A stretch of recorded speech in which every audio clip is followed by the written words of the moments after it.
नमस्कार। स्वागत है आप सभी का फिर से। भाषा शिक्षण की हम बात कर रहे थे, हिंदी भाषा और उसकी शिक्षण विधियां। कल की कक्षा में हमने बात की थी भाषा के सामान्य परिचय की और उसके साथ साथ भाषा सीखने की मूल प्रवृत्तियां, भाषा सीखने के बिंब, भाषा सीखने की प्रक्रिया के बारे में। आज हम भाषा के संदर्भ में एक अत्यंत महत्वपूर्ण विषय को आरंभ करने जा रहे हैं, जो है भाषा शिक्षण के कौशल। कौशल वास्तव में वे तत्व हैं, वे गुण हैं, वे दक्षताएं हैं, वे प्रक्रियाएं हैं जिनसे बालक भाषा का प्रयोग करना सीखता है और भाषा का प्रयोग उसी रूप में करना सीखता है जिस रूप में भाषा का प्रयोग समाज में स्वीकार्य है, जो रूप भाषा को यादृच्छिक बनाता है। साथ ही शिक्षण कौशल जो है, भाषा के जो कौशल है, ये बालक में दूसरे लोगों की बात को सुनने, समझने और अपने विचारों को व्यवस्थित रूप से अभिव्यक्त करने में सक्षम बनाता है। तो बात शुरू करते हैं भाषा शिक्षण के कौशल की। अब ये भाषा शिक्षण के कौशल क्या है? जैसा हमने बात की, इस कौशल से बालक दूसरे के विचारों को सरलता से समझ सकता है और अपने विचारों को व्यवस्थित रूप में अभिव्यक्त कर सकता है। अर्थात विचारों का आदान प्रदान करने में जो स्पष्टता होनी चाहिए, जो सरलता होनी चाहिए, जो स्वाभाविकता होनी चाहिए, जो तारतम्यता होनी चाहिए, ये सब प्रक्रियाएं बालक की भाषा में तभी आएगी जब उसमें भाषा के कौशलों का विकास हो। तो देखिए, भाषा के आदान प्रदान में कुशलता प्राप्त करना ही भाषा के कौशल है। अब इन भाषाई कौशलों से लाभ क्या होगा? एक तो बालक स्वयं दूसरों के विचारों को सरलता से समझ सकेगा। तो पहला लाभ है दूसरों के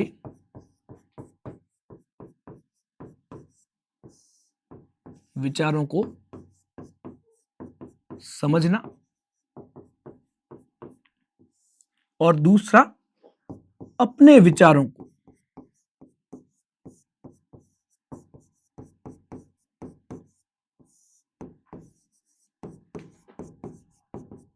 सरल, स्पष्ट और क्रमबद्ध रूप से अभिव्यक्त करना।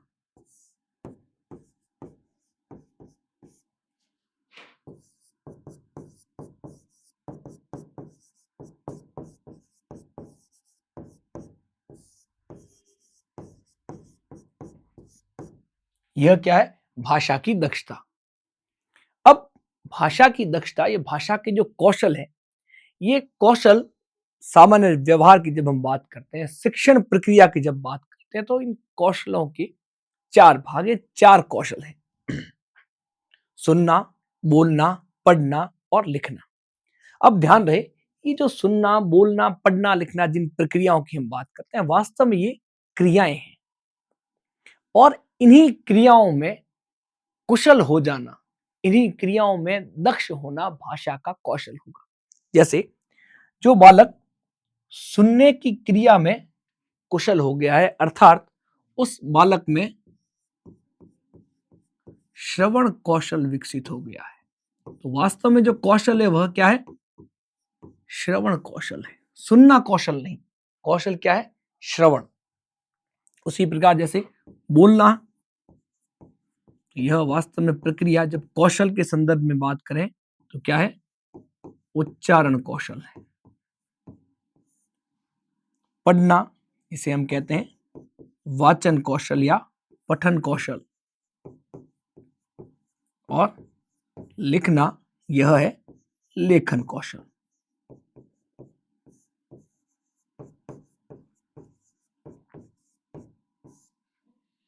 ये चार हमारे कौशल हैं: श्रवण, उच्चारण, वाचन और लेखन। और ये सुनना, बोलना, पढ़ना और लिखना, ये इन कौशलों को विकसित करने की, इन कुशलताओं को बालक में विकसित करने की प्रक्रियाओं के नाम है। जो क्रम हम यहाँ बात कर रहे हैं, बालक में इन कौशलों का विकास इसी क्रम से किया जाना चाहिए। अर्थात सबसे पहले बालक में श्रवण कौशल का विकास होना चाहिए, फिर उच्चारण, फिर वाचन और लेखन का। अब ये श्रवण कौशल ही सबसे पहले क्यों होना चाहिए? तो हमने पिछली कक्षा में बात की थी कि भाषा का अर्जन बालक स्वयं को करना होता है और भाषा का अर्जन अनुकरण से ही संभव है। तो यहां अनुकरण के लिए पहली प्रक्रिया क्या होगी? श्रवण। और ये जो उच्चारण जो करता है यह उसका अनुकरण है। तो जो ध्वनि वह बोल रहा है, जो शब्द वह बोल रहा है, उसे बोलने से पहले उसे सुनना होगा। तो इसलिए भाषा सीखने की सबसे पहली जो प्रक्रिया है वह है सुनना। और जब व्यक्ति सुनने में दक्ष है, इसका मतलब उस बालक में श्रवण कौशल विकसित हो चुका है। अब श्रवण कौशल की विस्तार से बात करते हैं। सुनना या श्रवण कौशल, भाषा के संदर्भ में बात करें तो सुनना साधारण सुनना नहीं है। सुनना और सुनकर अर्थ ग्रहण करना ही श्रवण है। भाषा में सुनने का अर्थ ये सुनना और सुनकर अर्थ ग्रहण करना, सुनकर भावों को ग्रहण करना। यदि अर्थ ग्रहण नहीं हो रहा है तो श्रवण भी नहीं हो रहा है। ठीक, तो देखिए, भाषा की शिक्षा के अंतर्गत सुनने का अर्थ है बोधपूर्वक श्रवण। इसका संबंध कान से है। सुनना प्रक्रिया का संबंध किससे है? कान से। और यहां सुनने का अर्थ क्या है? बोधपूर्वक सुनना। बोधपूर्वक सुनने का अर्थ है कि जो हमने सुना है उसे सुनकर अर्थ ग्रहण करना।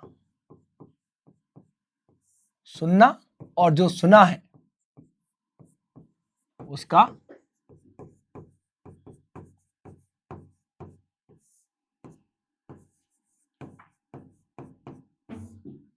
अर्थ ग्रहण करना। श्रवण भाषा सीखने की प्रक्रिया का पहला चरण। सबसे पहले बालक सुनेगा, चाहे बालक मातृभाषा सीख रहा है या विद्यालय में जब दूसरी या तीसरी भाषा जब सीख रहा है, तब पहली प्रक्रिया जो होनी चाहिए वह क्या है? श्रवण की। तो यह शिक्षण प्रक्रिया जो भाषा सीखने के संदर्भ में बात करें उसका पहला चरण है। अब यह जो श्रवण शब्द है, इस श्रवण शब्द की उत्पत्ति श्रु धातु से होती है, जिसका अर्थ होता है सुनने की विभिन्न क्रियाएं, या जिसका प्रक्रिया जो है वह ध्यान पूर्वक सुनना, मौखिक संवाद करना, ये सब इस सुनने की प्रक्रिया में आते हैं। अब यह मौखिक संवाद इतना महत्वपूर्ण क्यों है? विशेषकर जो प्रक्रिया सुनने से संबंध में है, तो मौखिक संवाद का यहाँ क्या उद्देश्य रहा? मौखिक संवाद वास्तव में सुनने की प्रक्रिया से ठीक बाद की प्रक्रिया है।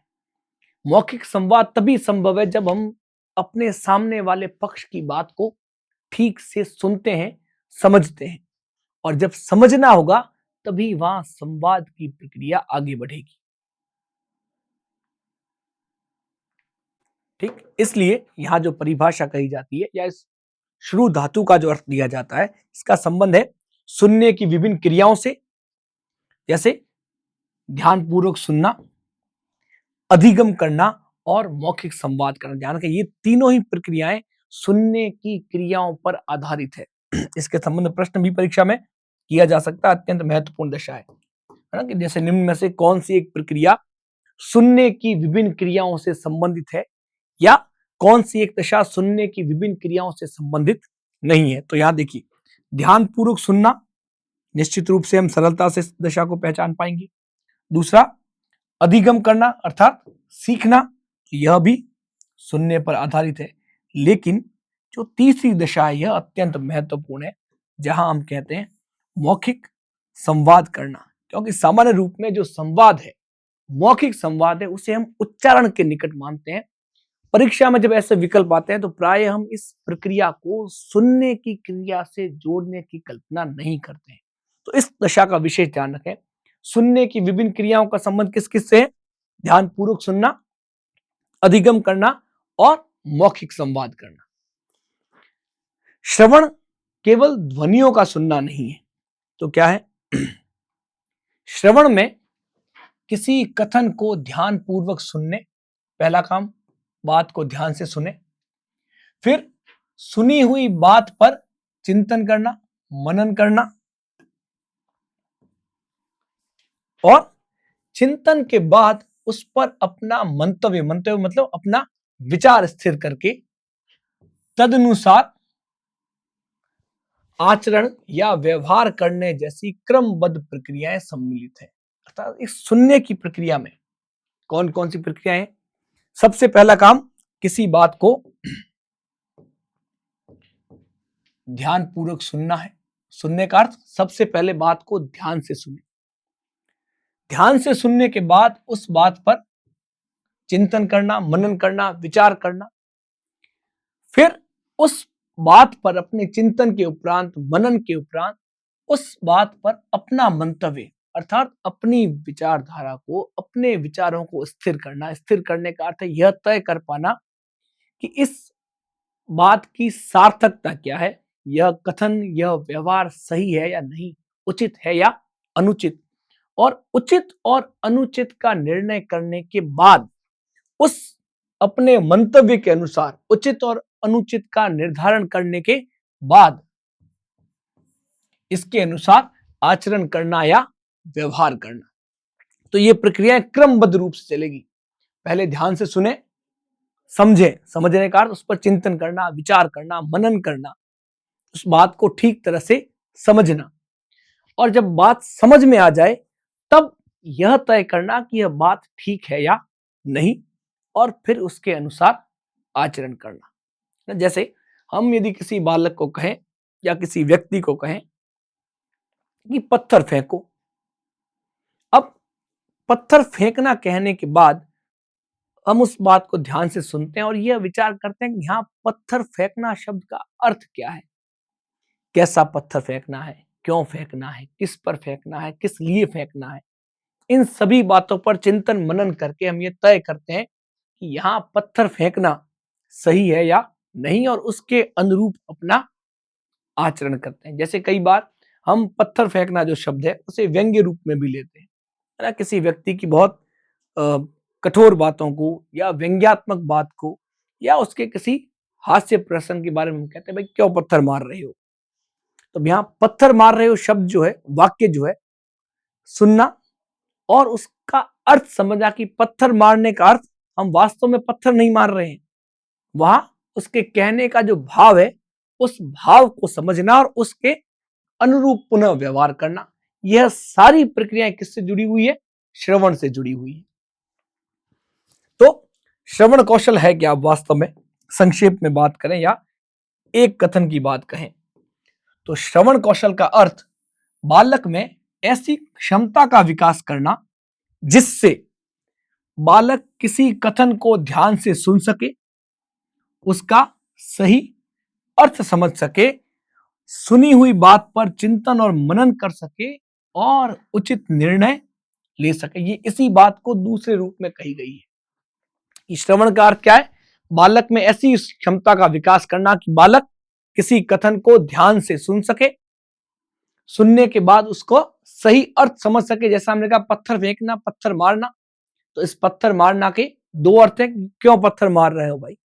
तो एक तो अर्थ है जो हम साधारण अर्थ की बात करें, वास्तव में कोई व्यक्ति पत्थर मार रहा है, लेकिन दूसरा अर्थ पत्थर मारना वास्तव में नहीं है। वास्तव में वहां पत्थर मारना केवल भाव है, अर्थात ये जो आपकी बातें मुझे बहुत कठोर लग रही है, तो उसका सही अर्थ समझना, फिर उस बात पर चिंतन करना, मनन करना और उसके बाद उचित निर्णय लेकर व्यवहार करना। यहां जो उचित निर्णय है ये मंतव्य की बात है। उचित निर्णय लेना अर्थात अपना मंतव्य निर्धारित करना और उसके बाद उचित व्यवहार करना। ये सारी प्रक्रियाएं किस पर आधारित है? श्रवण पर आधारित है। अब ये श्रवण कौशल जो हम बालक में विकसित कर रहे हैं, इसे बालक में विकसित करने की आवश्यकता क्या है? तो इसका जो महत्व है श्रवण कौशल का, कुछ बिंदु हैं। ये अत्यंत महत्वपूर्ण है, इससे हम श्रवण कौशल को ठीक से समझ पाएंगे, है ना। इसके बाद हम बात करेंगे श्रवण कौशल के जो प्रकार हैं उनकी। तो पहले इस श्रवण कौशल के महत्व का, जो अभी परिभाषाएं हमने की, उन्हीं परिभाषाओं के आधार पर यह महत्व निकलते हैं। यदि वे परिभाषाएं ठीक से ज्ञात है तो इन्हें समझना अत्यंत सरल हो जाएगा। जैसे देखिए कि श्रवण में एकाग्र होने पर अन्य के विचारों को शीघ्र एवं सरलता से ग्रहण किया जा सकता है। तो जो पहली बात हमने कही कि बालक में श्रवण कौशल विकसित करने का अर्थ क्या है, कि बालक किसी दूसरे के कथन को ध्यान से सुने, उसका सही अर्थ समझे। तो अगर बालक में श्रवण कौशल विकसित है, इसका मतलब वह दूसरे व्यक्ति की बात को ध्यान से सुनेगा और सुनकर उसके अर्थ को, उसके भाव को सरलता से और बिल्कुल सही रूप में, उचित रूप में ग्रहण कर सकेगा। अब यहां एकाग्रता श्रवण में तभी होती जब हमें श्रवण कौशल का विकास हो। जैसे यदि आप में श्रवण कौशल का विकास है, तभी जब तक यह कक्षा चल रही है, इस कक्षा को आप लगातार ध्यान पूर्वक सुन पाएंगे। और किसी कक्षा को आप जितना ध्यान से सुनते हैं, जितनी एकाग्रता के साथ सुनते हैं, उस विषय में, उस कक्षा में अधिगम की मात्रा उतनी ही अधिक होती है। वह विषय, वह प्रकरण आपको उतनी ही अधिक मात्रा में अवधान में रहता है, उतना ही अधिक समझ में आता है। और यही दशा सामान्य श्रवण की भी है। तो श्रवण का संबंध जो है मुख्यतः सीखने से है। तो जितना एकाग्र होकर आप सीख रहे हैं, जितनी एकाग्रता से सुन रहे हैं, उतनी ही सरलता से आप इस प्रक्रिया को समझ पाएंगे। दूसरी दशा कि भाषा को श्रव्य अनुकरण से सीखना सरल होता है। ये बात हमने पहली कक्षा में भी की कि बालक भाषा का अर्जन अनुकरण से करता है, हम भाषा का अर्जन अनुकरण से करते हैं। और सामान्य रूप में जो अनुकरण होता है वह मौखिक भाषा का होता है। भाषा का प्रधान रूप है मौखिक भाषा। हम अपने आसपास सबसे अधिक जिस रूप का प्रयोग करते हैं वह मौखिक भाषा है। तो जितना अधिक हम सुनते हैं, भाषा में उतने ही कुशल हो जाते हैं। तो श्रवण कौशल किसी भाषा को शीघ्र सीखने में आवश्यक है। इसी के माध्यम से भाषा को शीघ्रता और सरलता से सीखा जा सकता है। फिर यह भी एक अत्यंत महत्वपूर्ण विषय है और इसका भी ध्यान रखें। श्रवण कौशल के महत्व पर आधारित कथन के जब प्रश्न परीक्षा में किए जाए तो वहां यह कथन आपको मिलेगा कि बालक की कुशलता, श्रवण कुशलता विशेष रूप से शिक्षक की एकाग्रता को बढ़ाता है। अब शिक्षक की एकाग्रता कैसे बढ़ेगी, कि जहां श्रोता कुशल होते हैं वहां वक्ता भी कुशल होते हैं।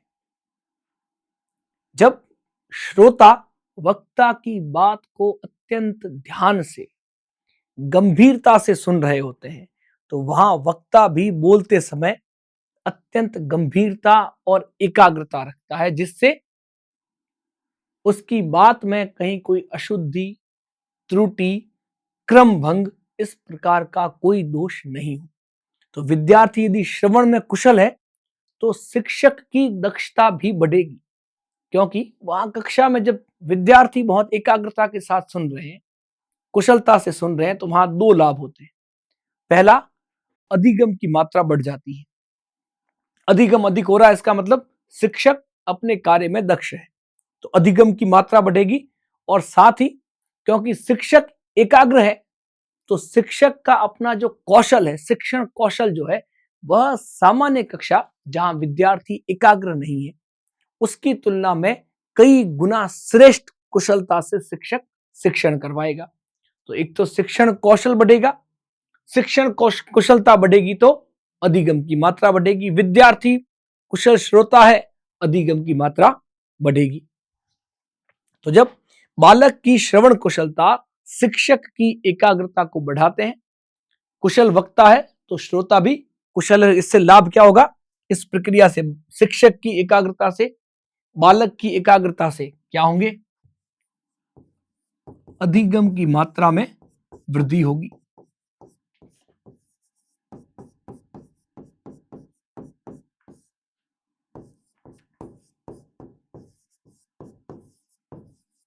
क्योंकि जब शिक्षक एकाग्र है तो उसकी शिक्षण कुशलता बढ़ रही है। बालक एकाग्र है तो विषय वस्तु को गंभीरता से सुन रहा है, सुनकर उस पर चिंतन कर रहा है, मनन कर रहा है, सही तरीके से ग्रहण कर रहा है। तो इन दोनों ही दशाओं में अधिगम अपने उच्चतम स्तर पर होता है। तो ऐसी दशा में अधिगम की मात्रा भी बढ़ेगी।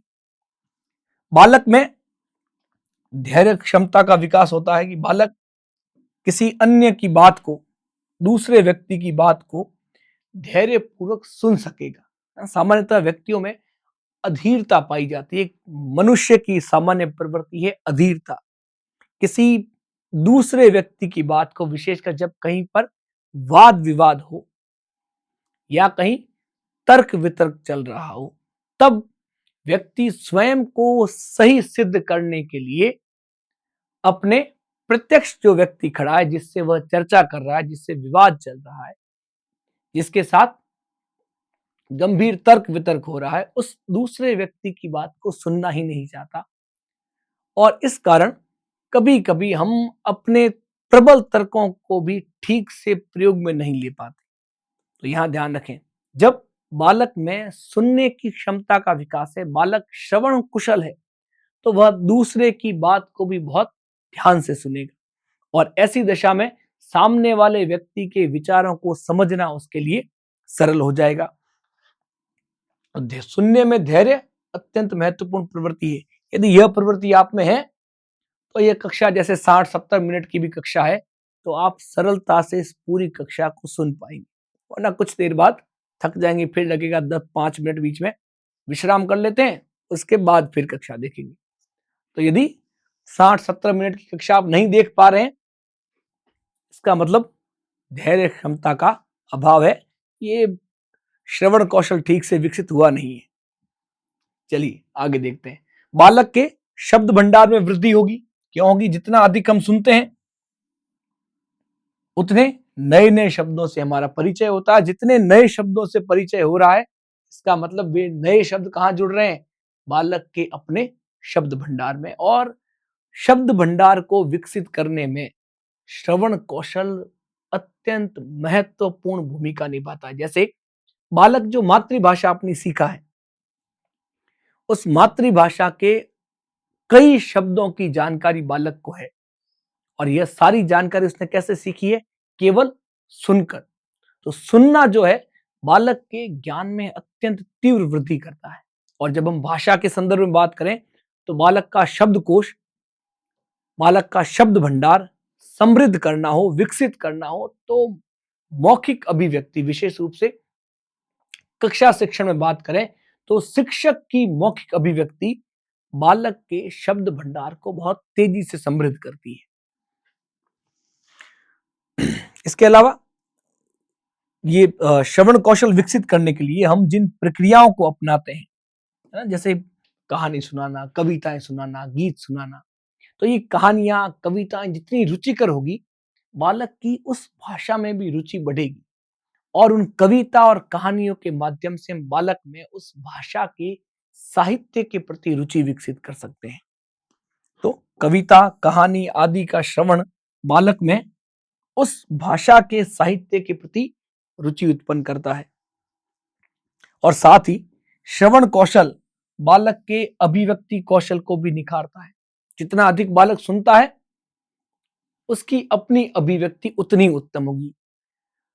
एक अच्छा श्रोता हमेशा उत्तम वक्ता होता है। उत्तम श्रोता सदैव उत्तम वक्ता होगा। आप जितना अधिक सुनते हैं, जितनी एकाग्रता से सुनते हैं, जितने ध्यान से सुनते हैं, निश्चित रूप से आपकी मौखिक अभिव्यक्ति उतनी ही समृद्ध और प्रभावी होती है। यदि सुनने की क्षमता नहीं है, सुनने का धैर्य नहीं है, तो आपकी अभिव्यक्ति बहुत प्रभावी नहीं हो सकती। प्रभावी अभिव्यक्ति के लिए प्रभावी श्रवण आवश्यक है। ठीक, तो अब देखिए, अब बात करते हैं श्रवण कौशल के प्रकारों की। श्रवण कौशल के जब विकास की बात करते हैं तो हमारा अर्थ ये नहीं कि बालक केवल ध्वनियों को सुनने में पारंगत हो। हमारा उद्देश्य क्या है कि वह जो कुछ सुने उसे समझे और अर्थ ग्रहण करे और उसके अनुसार कार्य करे या उस पर अपनी प्रतिक्रिया प्रकट करे। ठीक है, ये श्रवण की अपेक्षाएं कहलाती है। जाना यहाँ प्रश्न किया जा सकता है कि श्रवण की अपेक्षाएं क्या क्या है, कि बालक बात को सुने, उसे समझे, अर्थ ग्रहण करे और उसके अनुसार कार्य करे या उस पर अपनी प्रतिक्रिया दे। ये श्रवण की अपेक्षाएं हैं। अर्थात हम ये चाहते हैं कि बालक में श्रवण कौशल विकसित होने का अर्थ क्या है, बालक में श्रवण कौशल विकसित क्यों करना है, कि बालक हमारी बात को सुने या किसी व्यक्ति की बात को सुने, उसे समझे, उस पर चिंतन करे, मनन करे और उसके अनुरूप अपनी उचित प्रतिक्रिया दे। तो श्रवण की इन अपेक्षाओं के आधार पर श्रवण के 3 प्रकार माने जाते हैं: अवधानात्मक श्रवण, रसात्मक श्रवण और विश्लेषणात्मक श्रवण। ध्यान रहे। तो सबसे पहला है अवधानात्मक श्रवण। अवधान का सामान्य अर्थ है ध्यान, गहन ध्यान। तो अवधानात्मक श्रवण का आशय है कि श्रुत सामग्री को ध्यानपूर्वक सुनना और उसके मुख्य तत्वों, विचारों, आदेशों, निर्देशों तथा उसके वार्तालाप के सूत्रों आदि को ग्रहण करना। मतलब जो बात कही जा रही है उसे सबसे पहले तो ध्यान से सुने, ये श्रवण की पहली प्रक्रिया है। फिर उस श्रुत सामग्री में जो उसने सुना है उसके जो मुख्य तत्व है, जो भाषाई तत्व है, शब्द है, वाक्य संरचना है या अन्य भाषाई विशेष तत्व, उन्हें समझे, उस बात का, उस कथन के विचार को समझे, उस कथन में क्या निर्देश दिए गए हैं, क्या आदेश दिए गए हैं, या जो बात उसमें समझाई जा रही है उस बात को समझे और वार्तालाप के सूत्र तथा समझे कि आगे इसी बात को या इसी प्रक्रिया का प्रयोग अपनी भाषा में किस प्रकार किया जाए, वार्तालाप कैसे किया जाए, बातचीत कैसे की जाए। ये कब समझेगा? बालक हमारी शैली को समझेगा। या वार्तालाप से मूल संदर्भ हम बात करें तो किससे है? बात करने की शैली से है। अर्थात किस भाव के विचार को किस रूप में प्रस्तुत किया जाता है, क्रोध के भाव को, हास्य के भाव को, करुणा के भाव को, सामान्य भाव को, आनंद के भाव को, उत्साह के भाव को अपनी भाषा के प्रवाह में किस प्रकार दर्शाया जाता है, यह वार्तालाप का सूत्र है ना। कौन सी बात जो अत्यंत हर्ष की बात है उसे किस प्रकार कहा जाएगा, दुख की बात को, वेदना की बात को, करुणा की बात को किस प्रकार कहा जाए, उत्साह को कैसे दर्शाया जाए, आनंद को कैसे दर्शाया जाए। जब सामने वाले व्यक्ति से जब हम बात कर रहे हैं तो उस व्यक्ति को उसके महत्व का अनुभव अपनी भाषा से किस प्रकार करवाया जाए, ये सब वार्तालाप के सूत्र हैं। तो बालक शिक्षक की शैली, शिक्षक के बोलने का तरीका, शिक्षक के उच्चारण की शैली, शिक्षक के उच्चारण की जो प्रक्रिया है, शब्दावली है, उन सब से सीखेगा कि अपनी बात को किस प्रकार प्रस्तुत किया जाए। अवधानात्मक श्रवण के विकास के लिए शिक्षार्थियों को श्रुत सामग्री के मुख्य बिंदु सुनने के लिए कहना चाहिए। बच्चों कहें कि जो बात मैं कह रहा हूं उसे बहुत ध्यान से सुने और सुनने के बाद उस पूरी बात की, जो हमने यहां बात की, उसके मुख्य तत्व और विचार, उन्हें यदि बालक समझ पाया है तो उसे अपनी अभ्यास पुस्तिका में लिखे कि यहां हम जो बात कर रहे हैं, जो बातें मैंने बताई है, उनमें सर्वाधिक महत्वपूर्ण तत्व आपको क्या लगे। तो इस अवधारणात्मक श्रवण का विकास कैसे करेंगे बालक में? इसके लिए हम क्या करेंगे? विद्यार्थियों से कहा जाएगा कि सबसे पहले तो इस सामग्री को ध्यान से सुनो और उसके बाद उन्हें श्याम पट पर लिखवाया जा सकता है या उन्हें कहीं अपनी अभ्यास पुस्तिका में उसे लिखे, जिससे कि बालक उस विषय वस्तु की कितनी समीक्षा कर पाया है, बालक उस विषय वस्तु पर कितना चिंतन कर पाया, यह बात हम समझ सके। और ध्यान रखें, जो हम श्रवण के 3 प्रकारों की बात करते हैं, अवधानात्मक, रसात्मक और विश्लेषणात्मक, इसमें रसात्मक और विश्लेषणात्मक इन दोनों का जो आधार है वह अवधानात्मक श्रवण है। ध्यान रहे, अवधानात्मक श्रवण, रसात्मक श्रवण और विश्लेषणात्मक श्रवण, इन दोनों की आधारशिला है। ये कथन ध्यान रखें। अभी इसी प्रक्रिया पर आधारित प्रश्न अध्यापक भर्ती परीक्षा में भी किया गया था। दूसरा है रसात्मक श्रवण। रसात्मक, जहां आनंद की अनुभूति हो बालक को। उचित स्वराघात एवं अनुतान तथा उपयुक्त गति, भाव, भंगिमा और लहजे के साथ, लहजा मतलब शैली के साथ सुनाई गई अथवा पढ़ी गई सामग्री में श्रोता द्वारा आनंद की अनुभूति करना क्या कहलाता है? रसात्मक श्रवण कहलाता है। और भाषा में विशेषकर बालक जब भाषा सीख रहा है उस समय रसात्मक अनुभूति जब करवानी हो तो वहां कविताएं सबसे बढ़िया साधन है।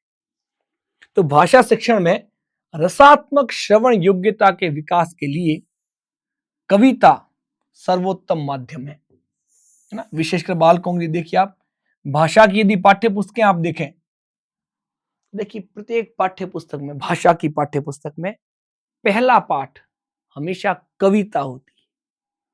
इसका कारण यही है कि पुस्तक के आरंभ में बालक को कैसा अनुभव करवाया जाए?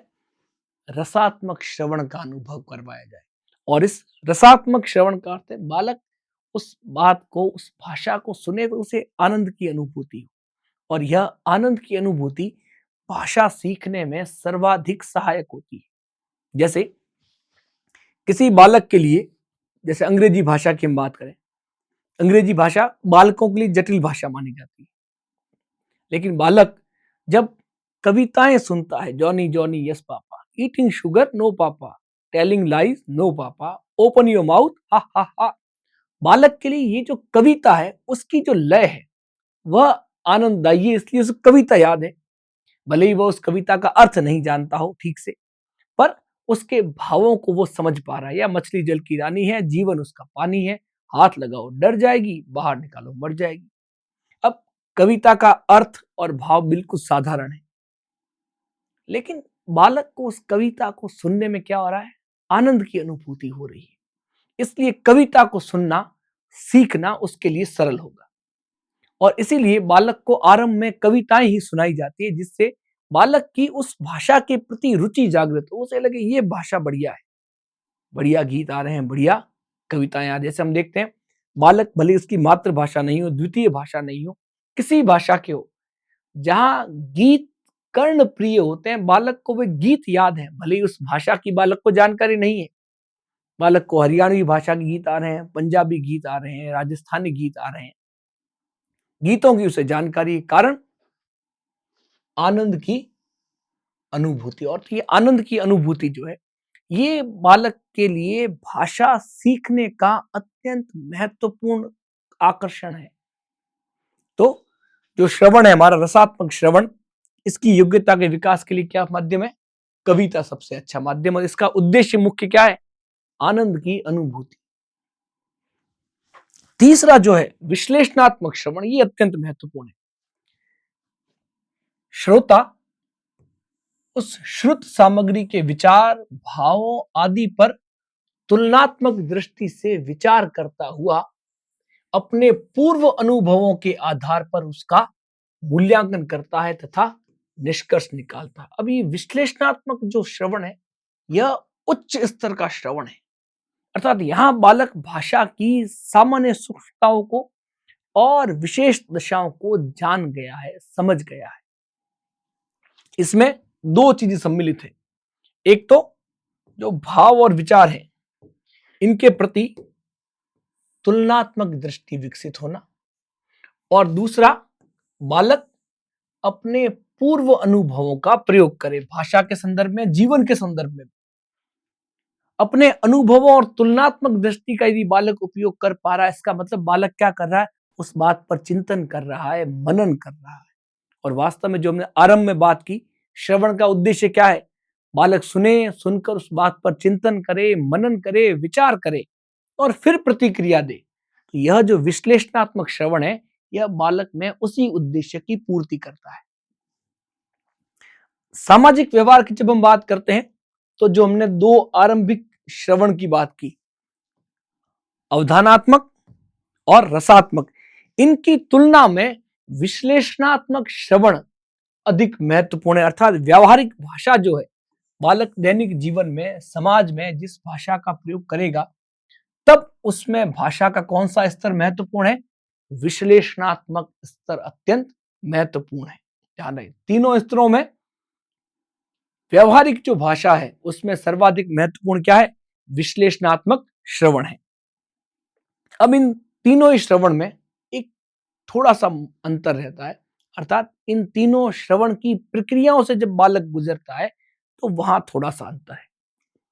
पहले जो दो हमारे श्रवण हैं, रसात्मक और अवधानात्मक, इसमें सामान्यतः यह होता है कि शिक्षक जो है उनके पास पुस्तक हो सकती है पर विद्यार्थियों के पास पुस्तक नहीं होगी, वे केवल शिक्षक की बात को सुनेंगे।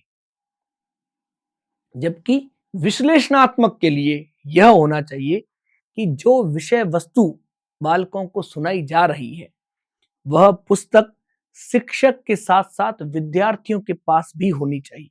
उससे लाभ ये होगा कि जहां जहां शिक्षक पढ़ रहा है बालक भी पढ़ेगा, और जब वह स्वयं पढ़ेगा तो उस विषय वस्तु पर चिंतन करना, मनन करना बालक के लिए सरल हो जाता है। तो यहां देखिए कि अवधानात्मक श्रवण तथा रसात्मक श्रवण हेतु जो वाचन किया जाए उस समय केवल वाचक के हाथ में पुस्तक होनी चाहिए, श्रोता ध्यान पूर्वक सुने, क्योंकि वहां मूल उद्देश्य क्या है? आनंद की अनुभूति करना और उस उच्चारण के प्रकार को, उसकी शैली को, प्रस्तुति को समझना।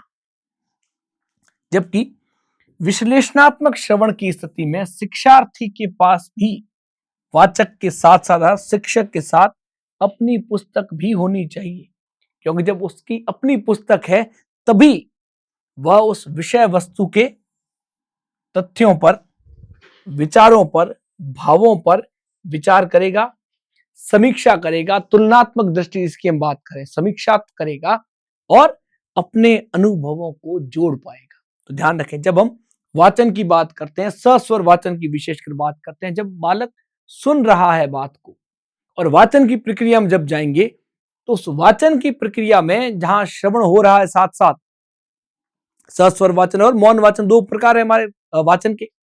तो जब वहां पाठ्य पुस्तक पढ़ाई जा रही, क्योंकि भाषा सीखने में मौखिक संवाद के साथ साथ पाठ्य पुस्तक हो या कोई अन्य पुस्तक जो है भाषा की, वह अत्यंत महत्वपूर्ण होती है। और जब सस्वर वाचन जब करवाया जा रहा है तो सस्वर वाचन की प्रक्रिया में वास्तव में बालक भी श्रोता है, और ऐसी दशा में जो अवधानात्मक और रसात्मक श्रवण है, इसमें केवल जब आदर्श वाचन हो रहा है तो शिक्षक के पास पुस्तक हो, अनुकरण वाचन हो या केवल बालक श्रवण ही कर रहे हैं, तब भी बालकों के पास उस पुस्तक की आवश्यकता नहीं है, क्योंकि उस समय बालक का विशेष ध्यान किस पर होना चाहिए? रसास्वादन पर, और साथ ही शिक्षक के उच्चारण और उस शैली को गंभीरता से ग्रहण करने के लिए। लेकिन जब हम चाहते हैं कि बालक में विश्लेषणात्मक श्रवण का विकास हो तो उस दशा में वाचन की प्रक्रिया में शिक्षक के साथ साथ विद्यार्थी के पास भी पुस्तक होनी चाहिए। इस बात का हमें विशेष ध्यान रखना है।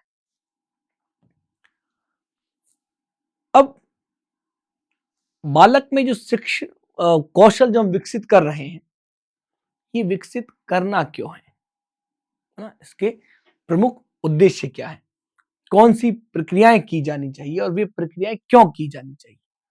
तो श्रवण कौशल के विकास के लिए हमें शिक्षार्थी को ऐसी क्रियाओं में सहभागी बनाना। कैसी क्रियाएं? जो हमारे ये उद्देश्य, इन उद्देश्यों को पूरा करेंगे।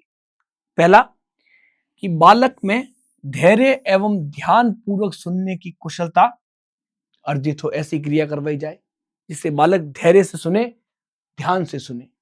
वे क्रियाएं जैसे गीत सुनाना, कविता सुनाना, कहानी सुनाना, निर्देश देना।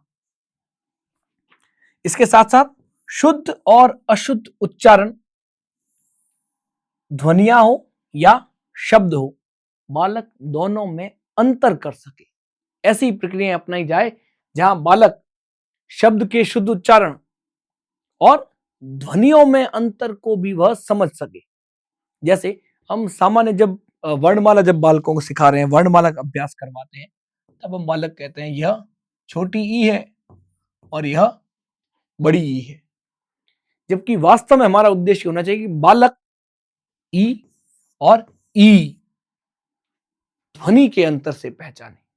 तो यहां ध्वनियों में अंतर चिन्हित करना बालक को आना चाहिए। जब ध्वनियों का अंतर है, मतलब मान लीजिए बालक में भाषाई कौशल विकसित हो रहे हैं, हम लेखन का कार्य करवा रहे हैं, श्रुत लेखन हो रहा है, आप बोल रहे हैं, उसने कहा कि तुम मेरे साथ चलो, तो बालक में उसने कहा कि ये ध्वनि से उसे पता चलना चाहिए कि मुझे यहां किस शब्द का प्रयोग करना है, और उसने कहा कि यह लेखन वहां नहीं करना है।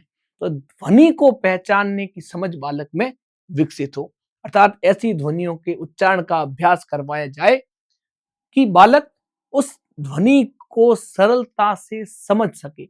अब जहां हमने पहले बात की थी कि बालक शैली को समझे, तो जहां शैली जब उचित रूप में बालक समझ पा रहा है, तो ध्वनियों का अंतर भी बालक सरलता से चिन्हित कर पाएगा। फिर साथ ही बालक उस श्रुत सामग्री को, जो हम सुना रहे हैं बालक को, जिसके माध्यम से बालक में श्रवण कौशल का विकास कर रहे हैं, उस सामग्री को स्वराघात, बलाघात, स्वर के उतार चढ़ाव के अनुसार अर्थ ग्रहण कर सके, उसके केंद्रीय भाव या विचार को भी ग्रहण कर सके। अर्थात शब्द, वाक्य, ध्वनियां जिस गति के साथ, जिस ध्वनि प्रबलता के साथ, जिस बलाघात के साथ उच्चारित किए जा रहे हैं, बालक उनसे भाव ग्रहण कर सके। जैसे बालक जब अपने परिवेश में है, मातृभाषा भी जब सीखता है, घर में हम देखते हैं जब आप बहुत जोर से बोलते हैं, क्रोध में बोलते हैं, तब बालक आपकी उस ध्वनि प्रबलता से समझता है कि सामने वाला व्यक्ति क्रुद्ध है। जब आप साधारण ध्वनि प्रबलता से बोलते हैं, तब वह समझ जाता है कि व्यक्ति का व्यवहार अभी ठीक ठीक है, आप बहुत प्रसन्नता से बोल रहे हैं, खिले खिले बोल रहे हैं, भाषा बिल्कुल मधुर खनखनाती चल रही है, बालक समझ जाता है आज ये व्यक्ति बहुत प्रसन्न है। तो यहां ये बालक कैसे जान पा रहा है? आपकी ध्वनि में जो प्रबलता है, जो बलाघात है, जो ध्वनि का उतार चढ़ाव है, उसके अनुसार। तो ये ध्वनि का उतार चढ़ाव, बलाघात, इन दशाओं को समझना बालक किसी व्यक्ति के व्यवहार को, उसकी मनोदशा को सरलता से समझ सकता है। ठीक, आगे देखिए। इसके साथ साथ बालक सुनी हुई विषय वस्तु के आधार पर शिष्टाचार पूर्वक प्रश्न कर सके तथा अपनी शंका का समाधान कर सके। ध्यान रखें, यह भी इस श्रवण कौशल का ही अत्यंत महत्वपूर्ण भाग है। अब ये क्यों है? शिष्टाचार पूर्वक प्रश्न करने का अर्थ है कि बालक ने जो भाषा सीखी है, वह विशेष रूप से हमसे सीखी, शिक्षक से सीखी है। तो हमारी भाषा जितनी शिष्ट है, जितनी शिष्टाचार युक्त है, बालक जब प्रश्न करेगा तो उसकी भाषा भी वैसी ही होगी जैसी भाषा और शैली उसने हमसे सीखी, क्योंकि इस भाषा के लिए बालक पूरी तरह से शिक्षक पर निर्भर है। दूसरा, सुनी हुई विषय वस्तु के आधार पर प्रश्न करना। तो सुनी हुई विषय वस्तु के आधार पर प्रश्न कब करेगा? जब बालक उस विषय वस्तु को सुनेगा, उस पर चिंतन करेगा, विचार करेगा, और फिर उसे लगेगा कि इस पूरी प्रक्रिया में यह एक ऐसी बात है जो समझ में नहीं आ रही है, जो यहाँ प्रक्रिया से मेल नहीं खा रही है, या बालक को उस बात को, उस दशा को अधिगम करने में कठिनाई हो रही है। तब वह शिष्टाचार पूर्वक प्रश्न करेगा। शिष्टाचार पूर्वक में अब दो चीजें आएगी यहाँ। एक तो प्रतीक्षा, जो हमने शुरू में बात की, बालक में धैर्य क्षमता का विकास, कि बालक को भले ही बात समझ नहीं आई, लेकिन फिर भी वह आपकी बात पूरी होने की प्रतीक्षा करेगा। जब आपकी बात पूरी हो जाएगी, उसके बाद अपना अवसर आने पर ही बालक प्रश्न करे। तो धैर्य के साथ अपना अवसर आने की प्रतीक्षा करेगा, और उसके बाद शिष्ट, सभ्य, शुद्ध भाषा में अपना प्रश्न करेगा और अपनी शंका का अपनी शंका का समाधान करवाएगा। इसके साथ ही बालक में श्रवण के प्रति रुचि विकसित हो, जैसा हमने शुरू में कहा, एक अच्छा श्रोता अच्छा वक्ता होगा। तो जब बालक में श्रवण के प्रति रुचि है, इसका मतलब वह सामने वाले व्यक्ति की बात को बहुत गंभीरता से सुनेगा। और श्रवण के प्रति रुचि है तो वह हर एक वक्ता की बात को, उसकी शैली को, उसकी अभिव्यक्ति को, हर चीज को गंभीरता से देखेगा, सुनेगा और समझेगा। और जितना वह गंभीरता से सुनेगा, समझेगा, उतना ही ज्ञान की मात्रा में वृद्धि होगी और उतनी ही उसकी अभिव्यक्ति भी श्रेष्ठ हो जाएगी। फिर सुनकर अर्थ ग्रहण करने की योग्यता विकसित करना, तो ये बात हम पहले भी कर चुके हैं। बालक ध्यान से सुन रहा है तो सुनेगा और सुनकर अर्थ को ग्रहण करेगा। वास्तव में श्रवण ही यही है। बालक का उच्चारण शुद्ध होगा, क्योंकि बालक का उच्चारण कैसा होगा? जैसा शिक्षक का उच्चारण है। सामान्यतः होता यही है कि हम जैसा सुनते हैं वैसा ही बोलते हैं। यदि हमने उच्चारण शुद्ध रूप में सुना है तो हमारा उच्चारण शुद्ध ही होगा। अर्थात बालक यदि शुद्ध सुन रहा है तो वह बोलेगा भी शुद्ध। यदि बालक ने सुना ही अशुद्ध है तो उसका उच्चारण भी अशुद्ध होगा। हमारा उद्देश्य क्या है? बालक का उच्चारण शुद्ध हो। तो इसके लिए आवश्यक है कि वह शुद्ध सुने और साथ ही श्रवण कौशल के साथ सुने, अर्थात व्यक्ति की बात को ध्यान से सुने। क्योंकि यदि सावधानी से नहीं सुनेगा तो संभव है वह सुनने में भी अशुद्धियां करेगा। तो इसलिए श्रवण कौशल का यदि विकास हुआ, श्रवण कौशल विकसित हुआ, तो उससे बालक एकाग्रता से सुनेगा और उससे उसका श्रवण शुद्ध रहेगा। वह प्रत्येक शब्द को सही सही, प्रत्येक ध्वनि को अलग अलग चिन्हित करते हुए सुन सकेगा। और उस दशा में बालक जब वापस उन शब्दों का उच्चारण करेगा तो उसका उच्चारण भी बिल्कुल शुद्ध होगा। वक्ता के मनोभाव समझना, ध्यान से सुनेगा, सुनकर अर्थ ग्रहण करेगा तो वक्ता के मनोभाव को भी स्पष्ट रूप से समझ जाएगा। और अंतिम बात वही जो हमने पहले भी की, जब बालक जिस भाषा को सरलता से जानता, समझता, समझ पा रहा है, बालक उसी भाषा के साहित्य के प्रति आकर्षित होता है। जैसे सामान्य हम बात करें तो हम में से अधिकांश जो विद्यार्थी हम हिंदी भाषा में अंग्रेजी, संस्कृत या किसी अन्य भाषा की तुलना में हिंदी में अधिक सहज रहते हैं। तो अब यदि हमारे सामने दो पुस्तकें रखी गई, कहानियों की पुस्तकें, 3 पुस्तकें रखी गई है, एक पुस्तक हिंदी कहानियों की है, एक अंग्रेजी की कहानियों की है और एक संस्कृत की कहानियों की, तो हमें से अधिकतम विद्यार्थियों का जो प्रथम मोह होगा, पहला आकर्षण जो होगा, वह हिंदी की कहानियों की ओर होगा। क्यों? क्योंकि उस भाषा को हम अन्य दोनों भाषाओं की तुलना में अधिक सहजता से ग्रहण कर सकते हैं, अधिक सहजता से जान सकते हैं। अर्थात बालक जिस भाषा को जानता है उसी भाषा और उसके साहित्य के प्रति ही बालक में रुचि विकसित होगी। अब बालक में ये श्रवण कौशल विकसित कैसे करेंगे? इसके लिए कुछ सामान्य विधियां जो अपनाई जाती है। सबसे पहले सस्वर वाचन, कक्षा में सस्वर वाचन किया जाए। ये जब वाचन कौशल की बात करेंगे वहां भी काम आएगा, पर सस्वर वाचन हो कविताओं का, कहानियों का। और ध्यान है, ये सस्वर वाचन का हमने प्रयोग उन तीनों श्रवण के तीनों प्रकारों में भी किया है। अवधानात्मक श्रवण, रसात्मक श्रवण और विश्लेषणात्मक श्रवण, वहां भी हमने वाचन की बात की थी। बालक को कविताएं सुनाएं, कहानियां सुनाएं। कहानी विधि, उचित हाव भाव के साथ बालक को कहानियां सुनाना। प्रश्नोत्तर विधि, प्रश्नोत्तर विधि का अर्थ है बालक से उसके ज्ञात विषयों पर आधारित प्रश्न करना। जो बातें, जो कहानियां, जो कविताएं हम बालक को सुना चुके हैं उनके आधार पर बालक से प्रश्न करना। क्योंकि जो हमने श्रवण की बात की, बालक सुन रहा है, सुनकर चिंतन कर रहा है, मनन कर रहा है, विश्लेषण कर रहा है, तो उस चिंतन, मनन और विश्लेषण के आधार पर प्रश्न किए जाएं। फिर सहायक सामग्री का प्रयोग भी किया जा सकता है। भाषण, वाद विवाद, श्रुत लेख, नाटक या एकांकी का प्रदर्शन, ये भी ऐसी तरीके हैं जिससे बालक में श्रवण कौशल का विकास हो। अब ये जो तरीके हम अपनाते हैं श्रवण कौशल के विकास के लिए, इसमें एक प्रक्रिया और महत्वपूर्ण है कि जो क्रियाकलाप हम करते हैं, उन क्रियाकलापों से, उन कार्यों से, वे कार्य जिनसे बालक में श्रवण कौशल का विकास हो, तो उन कार्यों को हम दो भागों में बांट सकते हैं। पहले कार्य शैक्षिक क्रियाकलाप, अर्थात कक्षा में जब शिक्षण हो रहा है, ये शिक्षण प्रक्रिया के क्रियाकलाप है। और दूसरा सह शैक्षिक क्रियाकलाप, अर्थात कक्षा शिक्षण के अतिरिक्त गतिविधियां जो है।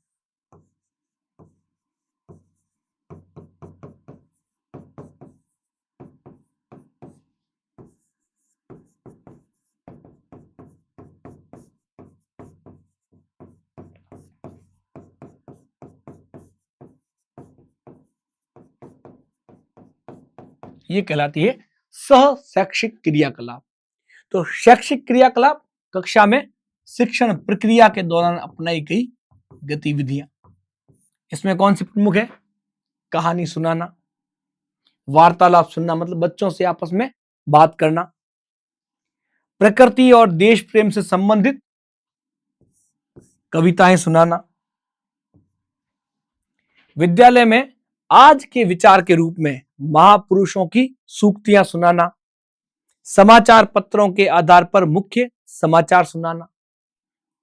और सह शैक्षिक गतिविधियों में वाद विवाद, कहानी, नाटक, सुवाचन प्रतियोगिता, बाल सभा, समाचार वाचन, ये सारी सह शैक्षिक गतिविधियां हैं। तो परीक्षा में संभव है श्रवण कौशल विकसित करने से संबंधित या श्रवण कौशल संबंधित जो क्रियाकलाप है उनके भेद पूछे जाए। तो वो भेद दो है, शैक्षिक क्रियाकलाप और सह शैक्षिक क्रियाकलाप।